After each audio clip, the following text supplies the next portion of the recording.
I slept with my daughter's ex-boyfriend. He got me pregnant and I had an abortion. They got back together and got married. I'm sorry, what? Did I miss a chapter or two? Hi everyone, how we doing? Ew. Hello everyone, welcome back to my channel. I'm really excited because today we are going to be deep diving back into Reddit.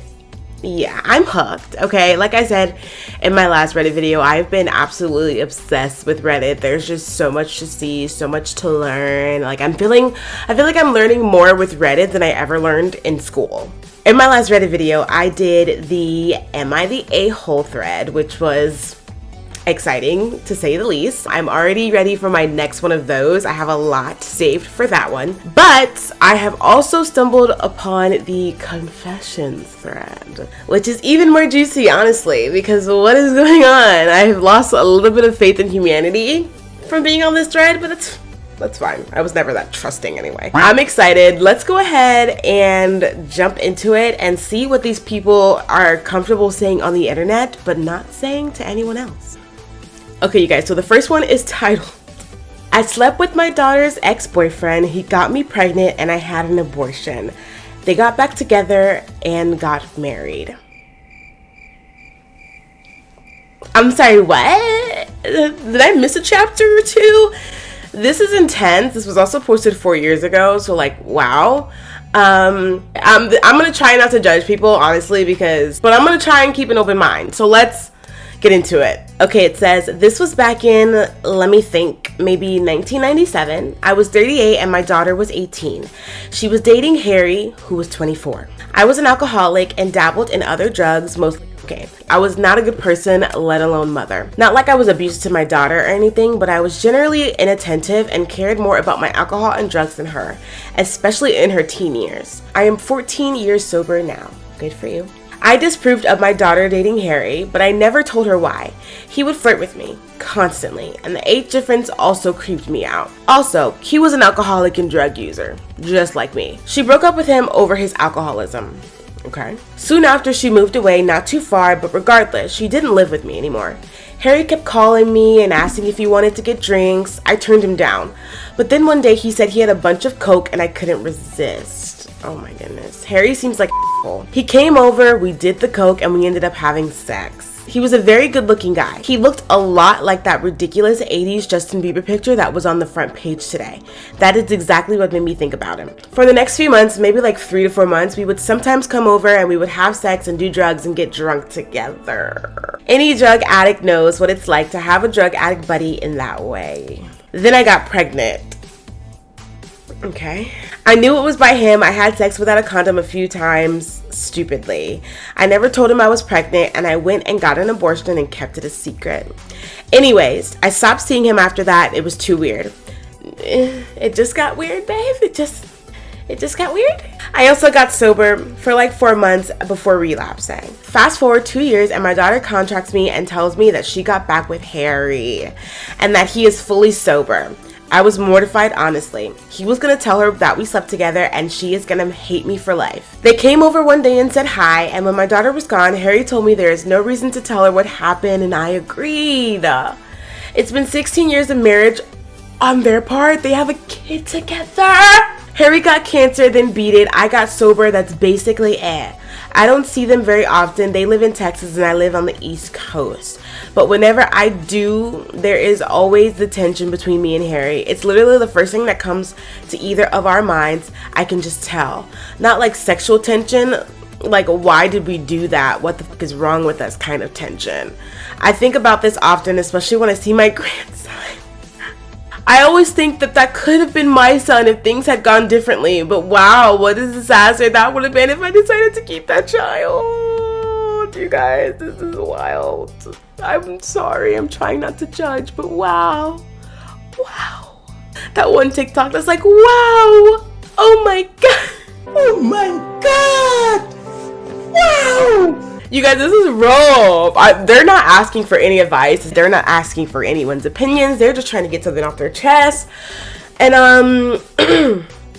This is so wow. This is wow. I don't know what to say. This is just wow, you know? It's funny how she said like the age difference between her and her daughter was uncomfortable, but then the age difference between her and him was not also uncomfortable. They're closer together in age than her and him. I mean, maybe because her daughter was like freshly 18 and he's like been adult for a while, so it felt like wrong, which I can understand that, but like, let's read some of the comments. The first comment that I see says, firstly, ... what the F? Secondly, ... what the F?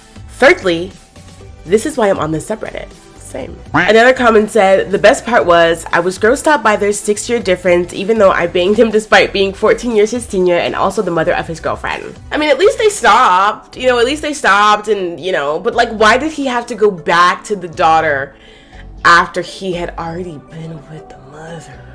Oh, I hope she doesn't have Reddit. I really hope the daughter doesn't have Reddit. Let's move on. The next one is titled, Found Out My Dead Best Friend Was in Love with My Wife. I love these. These titles are so good. I'm writing this as a confession because I don't know where else to speak about this and I don't want my kids finding this out on my main account. My friend died a few months back due to heart problems. He was taking care of himself, so it was a shock to everyone, especially his wife, who was with him at their house when he died. Due to this, she decided to move somewhere else, and because she and her daughter were still distraught, she asked me to pick up his stuff. He had some boxes in his basement, and after a while, I started feeling nostalgic and decided to look into them. I found pictures of us from when we were kids all the way to before we got married. That was enough to make me feel bad, and I just got back to taping them up. But one of the boxes seemed to be in much better condition, so I decided to check it in case it was something important. To my surprise, I found pictures of him and my wife from when we used to hang out together, as well as more recent pictures from family reunions, the most recent being from my wife's birthday party. Alongside the pictures, there were letters that he never sent her. The first one dated 2 months before I met her.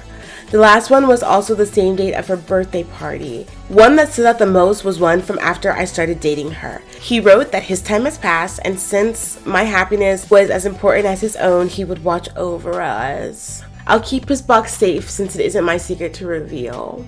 This one was actually so sweet. So it seems like he fell in love with his wife before his best friend had even met her. He had already loved her, but he like gave up on that dream because it was his best friend, and now he's gone and she will never know. Let's read some of the comments. This is the bigger takeaway. Many people fall in love out of their control. Only few enough have respect for the others involved to suffer in silence. He may have loved your wife, but he loved you more. Take that and hold on to that. Some people never have friends like that. I don't have friends at all. Oh my goodness, someone commented and said that basically the same thing that is like currently happening to them. They said, this hit me hard. I've unfortunately fallen for my best friend's girlfriend and it's tearing me apart. But what am I supposed to do? I can't do that to my friend. It would be selfish of me to do or say anything to either of them. We have a pretty close social circle too, so I have no one to talk to about it, and I effing hate myself for falling for her, and I hate the fact that I can't even tell her how I feel. Where will it get me? They're both happy and I can never do anything to wreck that, so I just suffer in silence. The worst thing is my mate knows something is up with me and they're always telling me that I can talk to them about anything. But they're wrong. There are just some things you need to keep to yourself. I'm sure I'll get over her eventually, but these past few months have been torture. Sorry for the wall of text and rant, but I needed to get this off my chest. You guys, this is so like heartbreaking. I really don't even know what you're supposed to do, because one part of me is like, you can't like live your life for other people. You have to live for yourself, and you have to like get it off, or else you're never gonna, it's gonna always be something that haunts you. But on the other end, I'm like, that's your friend. Like, don't do that to your friend. I am like all here for like loyalty, like friendship loyalty. I really don't know. Let's move on. This one's titled, My Aunt Hit My Mother, so I dragged her across the floor and punched her till she passed out. Heard. Let's read it. So it starts off with, my aunt is a poisonous woman. I like it. I like it. Our whole family doesn't talk to her. She's done things in the past you wouldn't believe. So she left our lives years ago. Recently, she turned out of the blue at my mom's house. My mom has 2 other sisters and brothers. My mom and aunt never got on. My mom is a lovely person, but she could sense from a young age something was off with her sister. So she kept her distance. My aunt was nasty and would hurt people's feelings intentionally for no reason. She never had a partner or kids. She isolated herself from everyone. My grand cut her off when she tried to steal thousands of dollars from her. We all genuinely think there's something psychologically wrong with her. Okay, so back to where I was going with this. One morning, I was at my mom's house just chilling out and there was a knock at the door. So I opened it and there she was. She walked in and she looked like she had took drugs. What is up with all the drugs in this one? What's going on? She looked dead behind the eyes. Okay. I tried to stop her, but she pushed me down.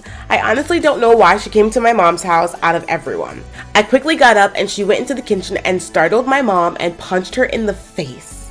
My mom didn't even have a chance to blink before she hit her. She went down like a ton of bricks.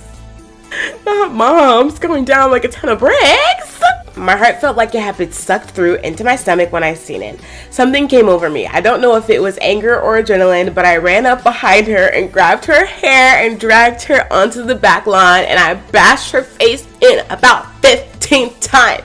As you should. I'm just kidding. I don't condone violence, and that definitely maybe was not the best way to handle the situation, but I mean, shouldn't be going around hitting people's moms, you know? Blood was everywhere. Thankfully, no one seen me, or I might not have been writing this right now. I got up and left her there.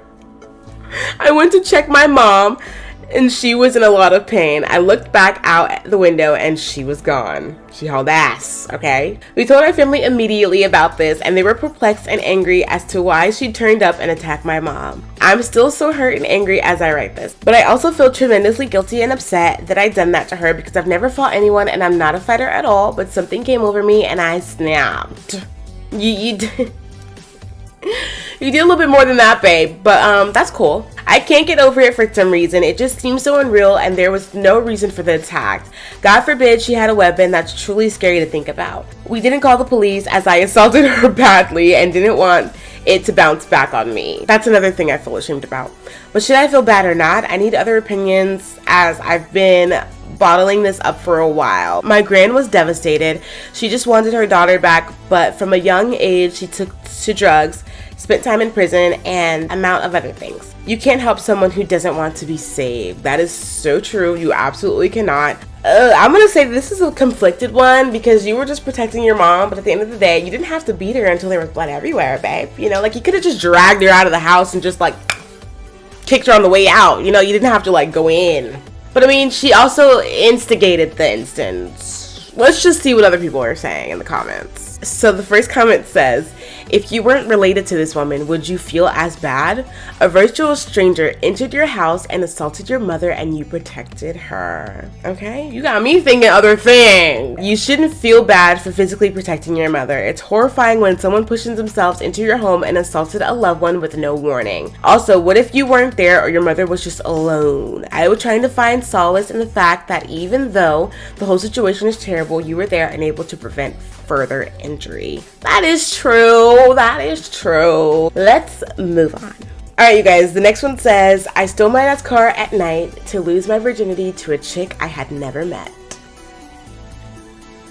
Let's just read it. So it starts off by saying, hi, I'm 20 now, but this happened when I was barely 16. I met this girl on Hot or Not who said she wanted to have her way with me. So I was like, dope, I'm gonna get some good strange for my first time. What is good strange? Am I like just old? Or is this really old? Like what is that? I decided to meet with her on a Friday night. I waited for my parents to go to sleep, then stepped out of my window with my dad's keys and stole his car to meet this girl I had never met in real life. Period. I called her on my parents' house phone right before I called her on my parents' house phone right before I snuck out to make sure she knows I'm coming over. They took my cell phone at night. Ooh, so they're strict parents. Okay. So I get there and guess what? She's not there. I drive back to the McDonald's down the road from her place and call her using the phone number I had written on my handwritten Google Maps directions.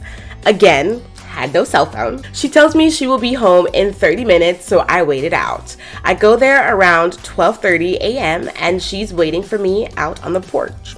I walk up and I was like, oh, she's a lot less attractive than in her pictures. All right. But I'm already here, so I went through this mud shit to get here, so F it. Why not? We do the thing while on the floor, and 2 days later, I got ringworm on my ass cheek. I also neglected to tell her I was a virgin till I was done smashing. I haven't told anyone except my close guy friends that story. I hate this guy, but also love him, you know? But also, like, this does she live alone? Like, how old is this woman? Like, you're 16, babe. How old is she? Is this illegal? Is this legal? Like, what's going on? There's an edit, and it said, she had dogs that rubbed their ass on the floor, and I was unaware, so it gave me ringworm on my ass cheek because she wanted to F on the floor. It was a terrible night, but memorable. That was rather honest and brutal, and I actually loved it. Thank you so much for sharing that with us. Let's move on, okay? Okay. This next one says, I make copies of other people's keys for personal use. What? It's giving Jeffrey. It's giving Theodore. Let's just read it. Whenever anyone lets me borrow a key, usually to their house in order to pet sit, the first thing I do is go to Walmart and make a copy of that key for personal use after they ask for it back.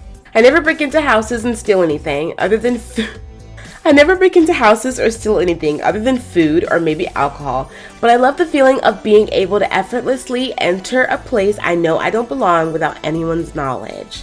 I have keys to multiple people's houses and a couple of buildings / garages from my old job. What is this person doing? First of all, this is not the type of thing that you say on the internet, because the FBI is coming for you. Like, you think this is a joke? They're knocking on your door, and I honestly hope that they find this person, because this is so messed up. What are you doing? I honestly feel like there's more of like a mental thing going on, because he seems like he more so enjoys going into other people's homes more than like taking the stuff. Like, it's not even about the stealing the stuff. It's not about the food or the alcohol. It's more so about being in someone's house that he knows he shouldn't be in, but he can get in so easily. It's more about that. I don't even know why I'm saying he. This could be a woman too. Why am I sorry? They, like, it's more about that than them stealing. Maybe we need to see a therapist. The first comment says, I don't steal anything except for the stuff that I steal. So someone wrote a very, very intense comment, and it said, I don't give AF if you get caught. I also don't give AF about your morals, but I have one piece of advice. If you do consider these people your friends, don't do this. A couple of Bud Light or a bottle of wine or some leftover lasagna might seem trivial, but I would like to present you with a few scenarios. What if you take a bottle of wine that your friend has saved for his anniversary because it's their favorite wine and he had to drive 35 miles to get it after a long day at work? What if you take the leftovers your nice neighbor just put in the fridge before going to church, and after church the leftovers are gone and now your nice little neighbor is freaking out because they think they have a burglar, which they would, or a ghost, and then they can't sleep and they are stressed and they think that they are going insane? What if your homie starts noticing little things missing and blames it on his girl, and they start getting in big arguments because they think one of the other is lying? Reasonable. What if your friend this just goes on and on. What if your friend just starts noticing rugs slightly misplaced or boxes of cookies unsealed or a certain smell in the room, and they constantly have an uneasy feeling in their own home? I mean, this person isn't wrong. Like, all of these are very true, but I really don't think that this guy cares about any of that. I don't think this person cares about any of what you just said, honestly. Yeah, maybe let's look up therapists. Okay, let's move on. Okay, this next one says, 8 years ago, I caused a UFO panic. One college summer break 8 years ago, my friends and I were bored. We remembered a demonstration from a high school science class of a solar balloon. This was just a really thin black plastic bag you'd fill with air, seal, and then set out in the sun. The sun would heat the air in the black bag, and the bag would become buoyant and float. Okay, science. Bill Nighy. We had the idea to find the cheapest, thinnest black plastic. Why can't I say that? We had the idea to find the cheapest, thinnest black plastic trash bag available and combine a bunch of them to make a huge balloon. We spent a few days driving around to Walmart and dollar stores trying different brands to find the thinnest possible plastic bag and thinnest tape which would work the best. Finally, we took a number of them, cut off the bottom ends, and taped them together into a huge balloon which we filled with a leaf blower and then tied the end. After sitting out in the sun for half an hour or so, we had done it. So I'm imagining like one of those like things you see at, what's it called, like the DMV. The things are like, we had to mess around with how the tape was sealing the bags to use as little of it as possible, as the weight of the tape added up and made the balloon harder to float. This was disappointing, but we made another one and got funny looks from cars driving by and were entertained for a bit. Shortly after this new balloon met its demise, smacking into a tree and getting popped. Oh well, mission success, right? After years later, I happened across this article. The balloon that got away had apparently blown a town over and caused a big UFO panic. People were calling 911 and the police, the local radio stations about it. Our boredom unintentionally created a UFO panic in central New Jersey. I moved out of the area, but when I get together with my friends, we always bring this up and have a good laugh. That is so cute. Honestly, I want to do it too. I'm gonna go buy the ingredients. The ingredients? You know what I mean. Alright, you guys. I think that is going to be it for this little confessions. I was gonna say haul. This little confession session. Ooh, that rhymed. I definitely have some more juicier ones saved in here. I'm just trying to start off light to see if we like this idea or what. But this was honestly so fun. I love doing these Reddit videos because they're so entertaining. That's gonna be it though, you guys. I hope that we can do another one of these. I have planned in mind to do another Am I the A-hole one as well. I've saved lots of juicy ones for that one, so I'm excited. So yeah, I'll see you guys in my next one. Thank you guys so much for watching. I hope you have an amazing day or night or whatever your situation is, and I will see all of you lovely people in my next one. Bye.